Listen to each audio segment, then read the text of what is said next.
Hello friends, मैं हूं आपके एजुकेटर ज्योति मीना। आज की क्लास में हम उन सभी छोटे छोटे टॉपिक्स के बारे में पढ़ेंगे जिसके ऊपर पेपर में क्वेश्चन पूछे जा सकते हैं कि वो कौन कौन से छोटे छोटे टॉपिक बन सकते हैं या उन छोटे टॉपिक के ऊपर क्वेश्चन किस प्रकार से बन सकते हैं उसके बारे में आज हम देखेंगे।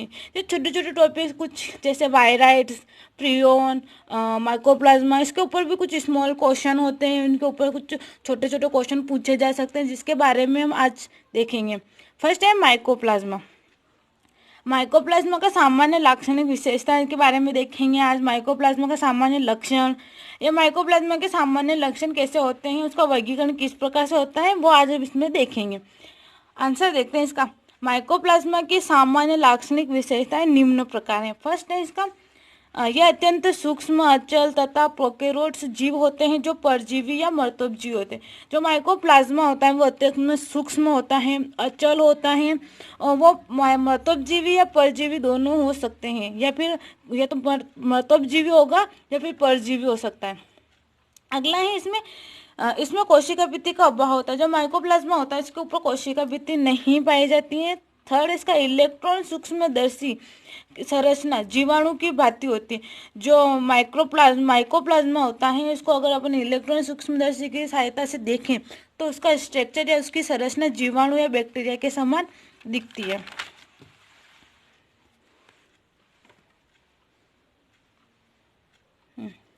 किंतु इनमें कोशिका भित्ति के स्थान पर 3 स्तरीय प्लाज्मा मेम्ब्रेन पाए जाते। जो माइकोप्लाज्मा होता है उसमें कोशिका भित्ति नहीं पाई जाती, परंतु उसके कोशिका भित्ति के स्थान में उसमें प्लाज्मा मेम्ब्रेन पाई जाती है, वो भी त्रिस्तरीय होती है। अगला है इसमें, इनके अंदर आरएनए, डीएनए, प्रोटीन तथा राइबोसोम्स पाए जाते हैं। जो माइकोप्लाज्मा होता है उसके अंदर आरएनए, डीएनए, प्रोटीन्स, राइबोसोम ये सब पाए जाते हैं। यह बैक्टीरियल फिल्टर्स से गुजर जाते हैं। जो माइकोप्लाज्मा होते हैं वो बैक्टीरियल फिल्टर्स होता है जिसमें बैक्टीरिया को छाना जाता है, उससे भी वो निकल जाते हैं। अगला है इसमें, इनके रासायनिक संगठन में 4% डीएनए तथा आरएनए 8% होता है। जो माइकोप्लाज्मा होता है उसके रासायनिक संगठन में देखा गया है कि जो डीएनए होता है वो सिर्फ 4% होता है, परंतु जो आरएनए होता है वो अधिक होता है, जो 8% होता है। अगला है इसमें, ये बहुरूपी होते हैं, ये छोटे एवं गोल होते हैं, सितारे के समान तथा साकी तंतुओं के रूप में पाए जाते हैं। इनके बहुरूपी गुण के कारण इन्हें पादप जगत के विदूषक कहा जाता है। जो माइकोप्लाज्मा होता है वो बहुरूपी होते हैं, क्यों? वो गोलाकार, छोटे, सितारे के समान, साकी तंतुमय, किसी भी आकार के हो सकते, इसीलिए इन्हें पादप जगत का जोकर कहा जाता है। ये इस प्रकार से कुछ इसकी संरचनाएं हैं। ये गोलाकार, साकी, सितारे के समान, तंतुमय। अगला है इसमें माइकोप्लाज्मा का वर्गीकरण देखते हैं। माइकोप्लाज्मा का वर्गीकरण, क्लासिफिकेशन ऑफ माइकोप्लाज्मा। सन 1966 में international committee of numericals of bacteria ने माइकोप्लाज्मा को जीवाणु या बैक्टीरिया से पृथक करके प्रोकैरियोट्स के अंतर्गत ऑर्डर है माइकोप्लाज्मा टेल्स तथा क्लास है मोलिक्यूल्स में वर्गीकृत किया गया है। जो माइकोप्लाज्मा है उसको 1966 में जो इंटरनेशनल कमेटी है उसके द्वारा इसे विषाणु से अलग किया गया। पहले इसको जीवाणु के अंदर रखा गया था, फिर इसको जीवाणु से अलग करके इसका अलग ही एक क्लास ऑर्डर सब इसका अलग ही बना गया जो एक प्रोकैरियोट्स होता है। इसके जो ऑर्डर है वो है माइकोप्लाज्मोटेल्स, क्लास इसकी मोलिक्यूल्स है। इसी प्रकार से इसको अलग इसकी क्लास बनाई गई है और अलग इसका वर्गीकरण किया गया है जीवाणु से। देखते हैं इसको किस प्रकार से क्लासिफाई किया गया है। क्लास है इसकी मोनिक्यूट्स, ऑर्डर है इसका माइकोप्लाज्मोटेल्स, फैमिली इसकी माइकोप्लाज्मोटेसी, जीन्स है इसका माइकोप्लाज्मा और यूरिप्लाज्मा। जो माइकोप्लाज्मा होता है इसके जीन्स 2 प्रकार के होते हैं। फर्स्ट है माइकोप्लाज्मा, दूसरा है यूरिया प्लाज्मा। इसकी जो इसके अंदर इसका जो फैमिली है वो 2 होती है, मतलब इसकी फैमिली 3 भागों में बांटी गई है। सेकेंड इसकी एल्केलो प्लाज्मेटेसी, जीन्स है इसका एकेलोप्लाज्मा। थर्ड फैमिली इसकी स्पाइरोप्लाज्मेटेसी और जीन इसका स्पाइरोप्लाज्मा। इस प्रकार से जो इंटरनेशनल कमेटी है उसने माइकोप्लाज्मा को 3 क्लास में मतलब 3 फैमिली या 3 कुल्स में डिवाइड किया गया है, जो इस प्रकार है। अगला है इसके बारे में और डिटेल से अपन देख सकते हैं। जो मॉलिक्यूल्स के अंतर्गत सभी सदस्यों को माइकोप्लाज्मा द्वारा पुकारा जाता है। जो क्लास है मॉलिक्यूल्स, उसके अंदर जिसके अंदर जो भी सदस्य आते हैं उसको माइकोप्लाज्मा कहते हैं। अतः इसमें स्पाइरोप्लाज्मी को भी सम्मिलित किया गया है। जो स्पाइरोप्लाज्मी है उसको भी मॉलिक्यूल्स क्लास के अंदर सम्मिलित किया गया है। समान आकार की एवं अल्ट्रा संरचना वाले माइकोप्लाज्मा जैसे जीवों को भी माइकोप्लाज्मा की मान्यता दी गई है। जो स्पाइरोप्लाज्मा होते हैं उसको भी मॉलिक्यूल्स के अंदर रखा गया है। इसमें क्या होता है, इसकी आकार की अल्ट्रा संरचना सब माइकोप्लाज्मा के समान है, इसीलिए इसे मॉलिक्यूल्स के अंदर रखा गया है। माइकोप्लाज्मा की मान्यता दी गई है और इन्हें माइकोप्लाज्मेट्स में सम्मिलित किया गया है। मैककोइक ने इलेक्ट्रॉन माइक्रोस्कोप के द्वारा फ्लोएम ऊतकों पर किए गए अध्ययन के आधार पर बताया कि येलोज प्रकार के अनेक पादप रोग नॉन हेलिकल माइकोप्लाज्मा समान जीवों द्वारा होता है। जो मैककोय वैज्ञानिक थे उन्होंने इलेक्ट्रॉन माइक्रोस्कोप द्वारा जो फ्लोएम टिश्यू होते हैं, जो पादप के फ्लोएम के अंदर जो टिश्यू पाए जाते हैं, उनका अध्ययन किया। उनके आधार पर बताया कि जो येलोज प्रकार के अनेक पादप रोग होते हैं वो नॉन हेलिकल माइकोप्लाज्मा के समान कुछ जीव होते हैं उनके द्वारा उत्पन्न होते हैं। अपना सेकेंड टॉपिक है, इसमें मीजोसोम पर संक्षिप्त टिप्पणी लिखे। मीजोसोम के ऊपर है, इस पर कुछ छोटे क्वेश्चन पूछे जा सकते हैं पेपर पे, जो इस प्रकार। फर्स्ट है मीजोसोम पर संक्षिप्त टिप्पणी लिखिए। देखते हैं। मीजोसोम अनेक जीवाणु कोशिकाओं में प्लाज्मा झिल्ली अंतर्विलित होकर मीजोसोम का निर्माण करते। इसमें क्या होता है, जो जीवाणु की जो कोशिकाएं होती है, जो जीवाणु की जो कोशिका में जो प्लाज्मा मेम्ब्रेन या प्लाज्मा झिल्ली होती है वो अंतर्वलय कर जाती है। वो अंदर की तरफ वलय मतलब कुछ वलय उंगली के समान संरचना बनाने लगती हैं, उससे ही मीजोसोम का निर्माण होता है। यह संरचना में प्लाज्मा झिल्ली के संपुटियां पटलिका रूपी अथवा नलिका का रूप लेते हैं। जो अंतर्वलय जो संरचना होती है उसमें प्लाज्मा झिल्ली संपुटित हो जाती है, पटली का रूप या उंगलियों के समान नलिका के समान संरचना बनाने लग जाती है। इन्हें यूकेरियोटिक कोशिका के माइटोकॉन्ड्रिया के समरूप माना जाता है। अपने जो यूकेरियोट्स के अंदर जो माइटोकॉन्ड्रिया के अंदर जो उंगली के समान जो संरचना पाई जाती है, उसी प्रकार इसमें जो जीवाणु कोशिका होती हैं वो जीवाणु कोशिका की जो प्लाज्मा झिल्ली होती हैं वो माइटोकॉन्ड्रिया के अंदर जो संरचना पाई जाती है उंगली के समान वैसे ही बन जाती हैं, वैसे ही उंगली के समान संरचना बना लेती हैं, जिसे हम मीजोसोम कहते हैं। ये श्वसन क्रिया के केंद्र की तरह कार्य करती है। ये जो संरचना बनती है ये क्या श्वसन क्रिया के रूप में या श्वसन क्रिया के केंद्र के रूप में कार्य करती है। इसके अतिरिक्त ये कोशिका भित्ति के निर्माण तथा कोशिका से बाहर पदार्थों के स्त्रावण में भी सहायक होती हैं। जो मीजोसोम होता है वो क्या करता है कि जो जीवाणु कोशिका होती हैं उसकी जो प्लाज्मा झिल्ली होती है वो अंतर्वलित हो जाती है, उसके अंदर उंगली के समान बहुत सारी संरचनाएं बन जाती है, जो नलिका का हो सकती है, संपुटित हो सकती हैं, पटली का रूपी हो सकती है, मतलब किसी भी आकार की होती है। वो माइटोकॉन्ड्रिया की जो संरचना होती है आंतरिक संरचना उसके समान दिखने लग जाती हैं। और क्या होता है कि वो जो श्वसन क्रिया होती है उसके केंद्र के समान भी कार्य करती। इसके साथ ही वो कोशिका भित्ति का भी निर्माण करती हैं। जो कोशिका के बाहर पदार्थों का जो आदान प्रदान होता है उसमें या स्त्रावण होता है उसमें भी वो सहायक होती हैं। इसी क्लास का थर्ड टॉपिक है हेटेरोसिट्स पर संक्षिप्त टिप्पणी लिखिए। इसके बारे में अपन देखेंगे। जो हेटेरोसिस्ट है इसकी संरचना तथा उसका क्या क्या कार्य है इसके बारे में हम देखेंगे। ये भी एक छोटा सा टॉपिक है, देखते हैं। यह है हेटेरोसिट्स की संरचना, इस प्रकार से दिखता है। यह है होमोजेनस लेयर, जो दो बाहर देख रही रेड कलर की है, ये लेमनेटिक लेयर है, यह प्लोरल न्यूड्यूल्स हैं, ये फाइबर्स लेयर हैं। हेटेरोसिट्स की इलेक्ट्रॉनिक सूक्ष्मदर्शी की जो संरचना, जो इलेक्ट्रॉन्स के द्वारा जो संरचना देखी गई वो इस प्रकार की होती है। देखते हैं इसके अंदर क्या होता है, किस प्रकार का ये होता है। अधिकांश तंतुमय साइनोबैक्टीरिया ओसिलेटोरियसी को छोड़कर में कुछ कोशिकाएं परिवर्तित होकर विशिष्ट तरह की बड़ी कोशिका बनाती हैं।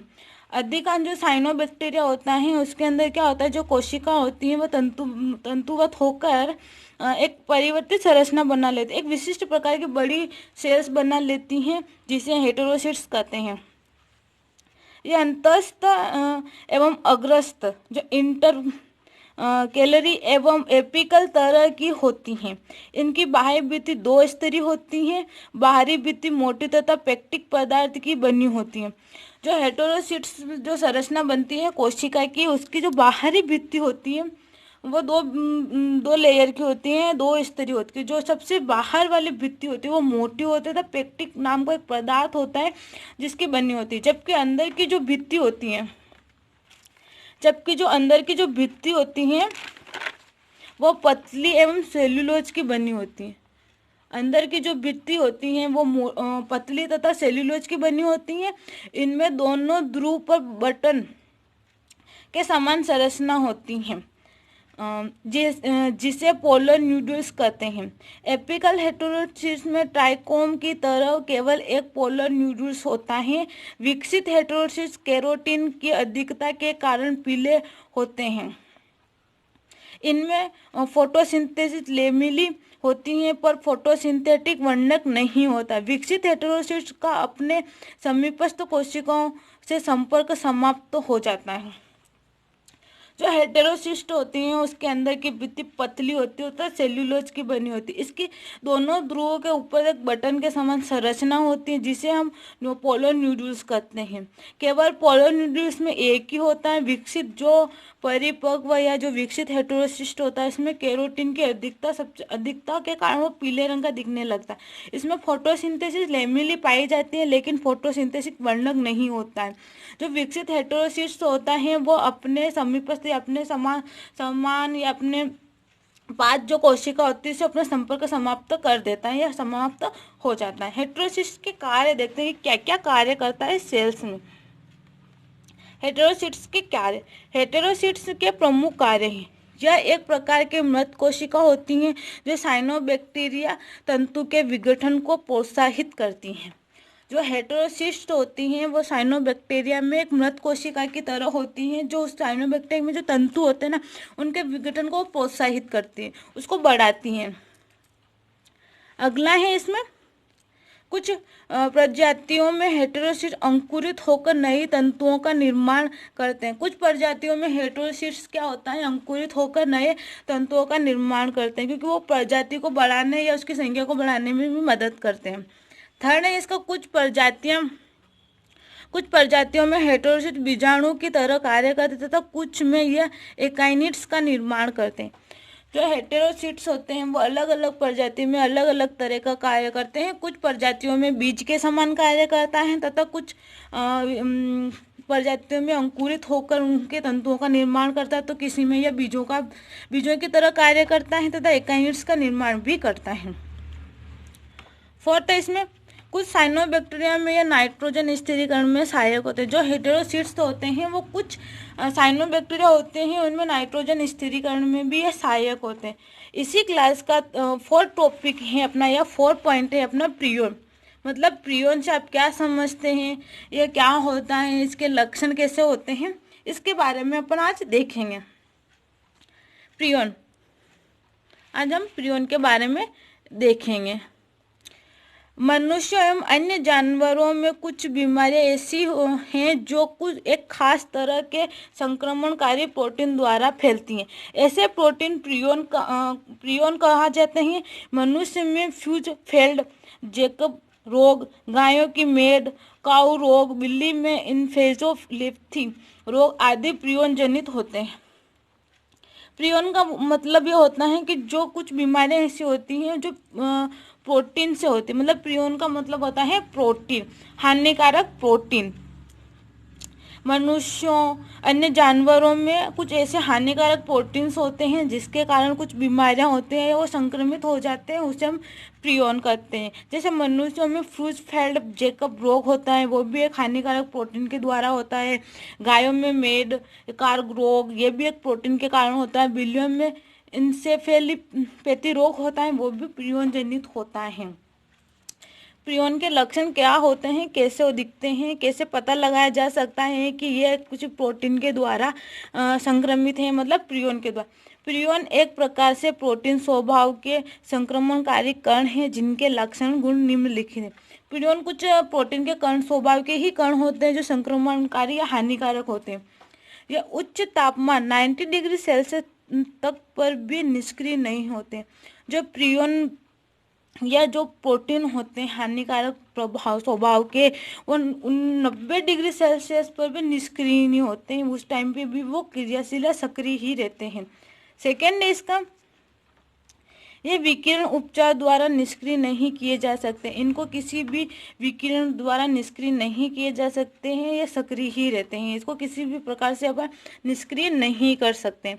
वैसे एंजाइम जो डीएनए व आरएनए को पाचित करते हैं जिन पर प्रियन अप्रभावित होता है। ऐसे बहुत सारे एंजाइम होते हैं जो डीएनए तथा आरएनए को भी पाचित कर देते हैं या उनके ऊपर भी इनका कोई प्रभाव नहीं पड़ता है, इसको हम निष्क्रिय नहीं कर सकते हैं, ये सक्रिय ही रहेंगे। अगला है, प्रोटीन को मूल तत्व परिवर्तित करने वाला एंजाइम या कारक प्रियन सक्रियण को प्रभावित करते हैं। कुछ प्रोटीन होते हैं जो मूल तत्व परिवर्तित करने वाले, जो कुछ एंजाइम ऐसे होते हैं जो प्रोटीन के मूल तत्व को परिवर्तित कर देते हैं या कारक होते हैं ऐसे, वही प्रियन का सक्रियण को प्रभावित करते हैं, वही इनके निष्क्रिय कर सकते हैं। इसका इसी क्लास का 5th पॉइंट है अपना वायराइड्स। इसमें देखते हैं वायराइड्स क्या होता है, इसके संरचना कैसी होती है, उसको संक्षिप्त में अपन देखेंगे, उसके बारे में अपन डिटेल में देखते हैं। वायराइड्स एक प्रकार के रोग पादप संक्रमणकारी एजेंट्स होते हैं। जो वायराइड्स होते हैं वो पादप में रोग उत्पन्न करते हैं। जिनमें केवल आरएनए पाया जाता है, वो भी आवरण रहित होता है। वायरसों की तरह इनके आनुवांशिक पदार्थ प्रोटीन आवरण से घिरे नहीं होते हैं। आलू का स्पिंडल ट्यूबेरो रोग, गुलदाउदी का बोना रोग, गुलदाउदी का क्लोरेटिक मोपल रोग आदि वायरस द्वारा होते हैं। जो वायराइड्स होते हैं वो पादप जनित विषाणु होते हैं या वायरस होते हैं जो संक्रमणकारी एजेंट होते हैं। इनमें केवल जो आनुवंशिक पदार्थ होता है, इनका केवल आरएनए होता है, इनके ऊपर कोई आवरण नहीं पाया जाता है, वो आवरण रहित होता है। जैसे आलू का स्पिंडल ट्यूबर रोग हो गया, गुलदाउदी का बोनापन रोग हो गया, गुलदाउदी का जो क्लोरेटिक मोपल रोग आदि वायरस द्वारा होते हैं। आगे देखते हैं। वायरस का आणविक भार 11,500 से 1,30,000 डाल्टन के बीच होता है। जो वायरस होता है उसका आणविक भार 11,500 से 1,30,000 डाल्टन के बीच हो सकता है। आरएनए एक प्रतिकृतिकरण दो प्रकार से होता है। जो आरएनए का जो प्रतिकृतिकरण होता है दो प्रकार से होता है। फर्स्ट है इसका आरएनए निर्देशित प्रतिकृतिकरण तथा डीएनए निर्देशित प्रतिकृतिकरण। इसका 6th टॉपिक है इसी क्लास का अपना बैक्टीरियल कॉन्जुगेशन या जीवाणु संयुग्मन पर संक्षिप्त टिप्पणी लिखिए। ये अपने इस क्लास का लास्ट पॉइंट है। इसके ऊपर भी पेपर में छोटे रूप में क्वेश्चन पूछे गए हैं, देखते हैं इसके बारे में। जो बैक्टीरियल कॉन्जुगेशन जीवाणुवीय संयुग्मन या संक्षिप्त टिप्पणी लिखिए। देखते हैं। जीवाणुओं में कोशिका संपर्क के फलस्वरूप एक कोशिका से दूसरी जीवाणु कोशिका में डीएनए या जीन का स्थानांतरण होता है। इस विधि को जीवाणुवीय संयुग्मन कहते हैं।